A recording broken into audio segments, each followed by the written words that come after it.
piping is a really wonderful finishing technique which gives a professional edge to things, and I'm going to show you how to do it really easily. So this is the piece for the bias piping.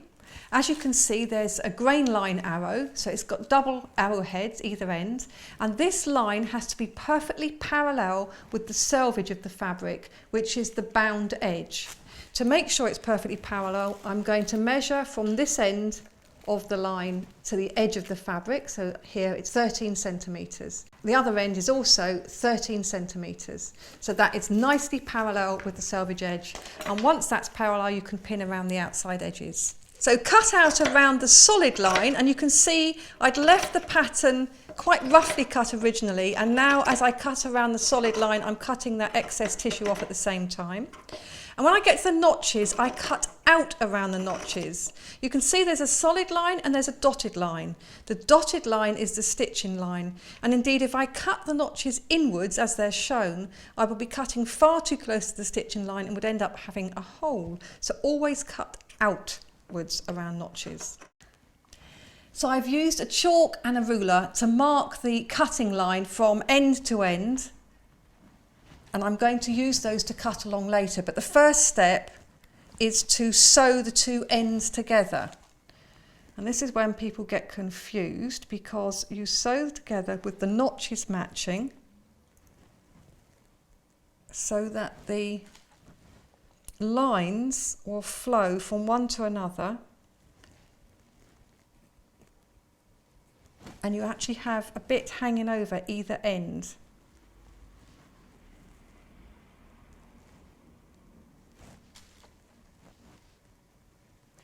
So I'm going to sew that together, and actually what you'll end up with is a seam sort of on the bias, which means it's more stretchy.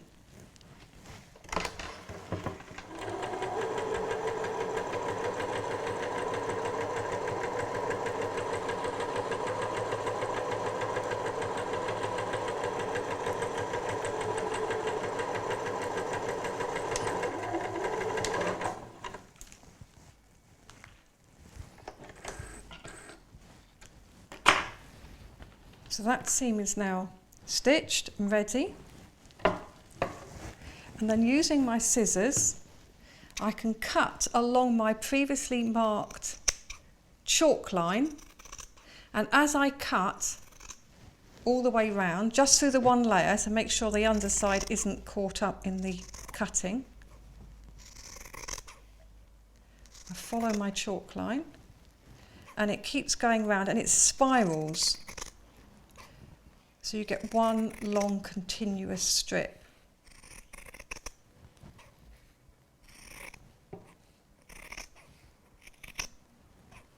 And that is now ready to fold in half, wrong sides together. So to make sure you find a bit that has the seam, and fold it in half, and press it folded in half. So that needs to be pressed on the ironing board. I'm just going to put a pin in that bit. Make sure I do it the right side all the way. Opening up that seam allowance. It's only a tiny seam allowance. And of course the seam allowance is now on the bias too. And this means that when I attach it to my cushion, it will go round the corners nicely without puckering, because there's bias in it, there's some stretch in it. So the strip has been pressed wrong sides together. I've tucked the raw end of the short end under, so that's to the wrong side. And then I've sandwiched a piping cord between the layers, pushing it towards the fold all the way down the length. I'm now going to stitch down the centre just to hold that cord in place, and to remind myself to not start at the very beginning, but to start a little way on. I've double pinned. So I'm going to stitch from there all the way to the end to hold that cord in place. So for this row of stitching, I can use the regular foot, and when I add the piping to the cushion front, then I'll use the zipper foot. Go forward and backwards.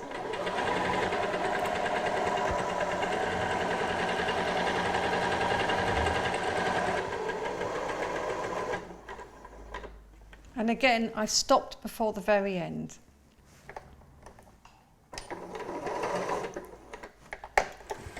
So I take that out, and this is now ready to pin to the front of my cushion front. So I've stopped short at that end, and I started a little way in at that end. We now need to attach the piping to the front of the cushion. So with the cushion right side uppermost, I'm going to pin the piping to the edge. I'm going to overlap it very slightly. And as you can see, I've still got that end open with the short end tucked in. So I'm going to start stitching, as I did before, a little way from the start, so about there, and stitch down to the corner.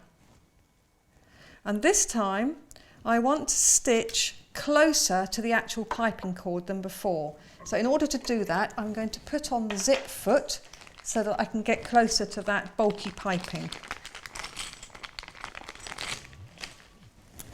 The zip foot is the one with a single toe and grooves either side. So when I attach that foot, I want to make sure that the actual foot is as far away from the chunky piping as possible. So I shall attach it to the bar on this side. And to do so, I line the bar on the foot with the groove on the foot holder. Make sure the thread isn't caught in that. And lower the foot onto the bar. Because the foot is different to the one I was using just now, I want to make sure that the needle is going to go down through the little groove by the side of the foot and not hit the foot at all. I'm also going to move it over. So I'm going to move over the needle as far as I can, which that little beep told me it's as far as it can go. So I've now got the stitching quite close to that piping cord, and you can see it sort of bulk up, and as I'm stitching I can feel along. It's not as close as I want to get, because when I do the next row of stitching, adding the front to the back, I'm going to get even closer to that piping cord. But for this one, closer, so you're to the left of the previous row of stitching. So again, forward and back to anchor the stitching, and then off we go down to the corner. Now you notice I haven't tried to pin the piping all the way round, because you'll find when you get to the corner you're going to snip into the piping tape or the piping fabric, and then you're going to push it round the corner. And if you try and pin it and snip that all the way around before stitching, it'll suddenly get out of line and it won't work. So it's better to do it in sections. So as I get close here to the pin, which is at the corner, I'm going to stop with the needle down and then raise the presser foot so that I can snip into the fabric of the piping on that angle, so that I can now pivot it round and have it going along the next row. Push it down, lower the presser foot, and off we go again.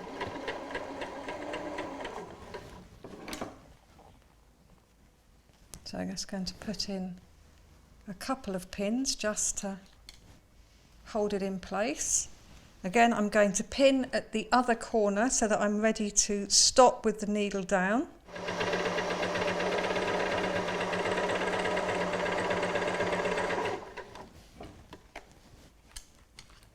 And the beauty with sewing piping, when you turn this through, if it's not as nice and snug a fit as you want it to be, just do it again. You haven't got to take the stitching out, you just have to stitch closer to the actual piping cord, and each row that gets closer to the cord hides the other row, hence you don't need to actually unpick anything. So I'm now going to get back to the beginning. So I'll just do a little bit further.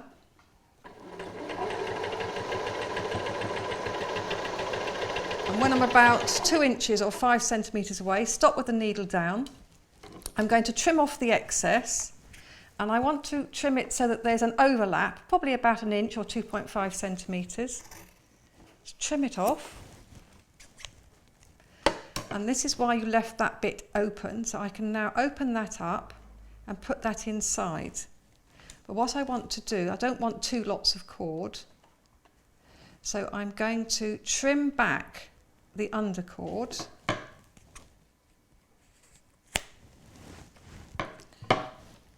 so that the cord ends meet. Push that in. Make sure it's a nice snug fit. Pin the layers together. And then I can continue sewing.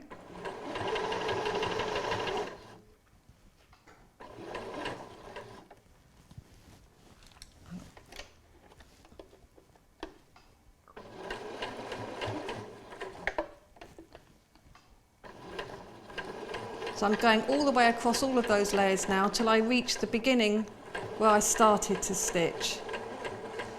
Back stitch there. So that's now attached nice and neatly all the way around with the ends neatly overlapped, and that is ready for me to put the back on. So I sandwich the piping and the bow between the back and the front, so right sides together. I've pinned all the way round and I've turned it over so I can see the previous row of stitching. I've also double pinned because I need to leave a turning gap. So I've double pinned to remind me to stop stitching when I get to there, and double pinned when I'm going to start stitching.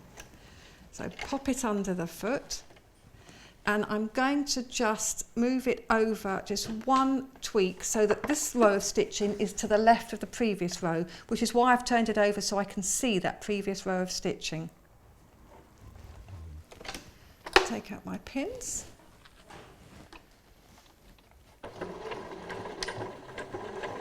And this is when it's a really good idea to feel either side of the piping cord as you stitch, so that you're sort of giving it definition and you're stitching as close to the cord as you can.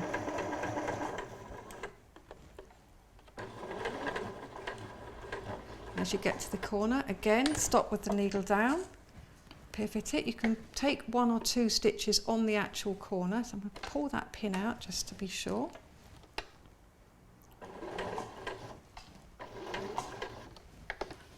Pivot it round a bit more, and again I'm feeling for the cord either side so I can make sure I stitch to the left of the previous row of stitching.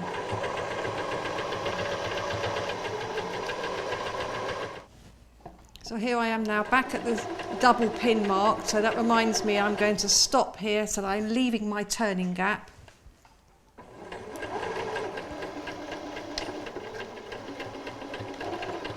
Just lock the stitches by back stitching. And now I'm going to trim off the edges and cut the corners at an angle and trim off about half of the seam allowance. And then the next thing to do is to make sure that the fabric doesn't fray. I'm going to go around with a zigzag stitch, so half the stitch, the zag, is off the right edge of the fabric. I'm not going to cut the bit that I've left open.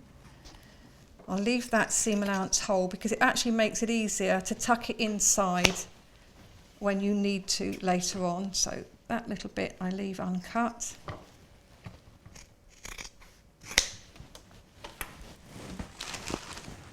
So that's now ready for me to zip round there very quickly. So again, I'll start from here, zip round with a zigzag stitch all the way round, just to make sure those edges don't fray away. So I'm turning it through, pushing out the corners, pulling them out.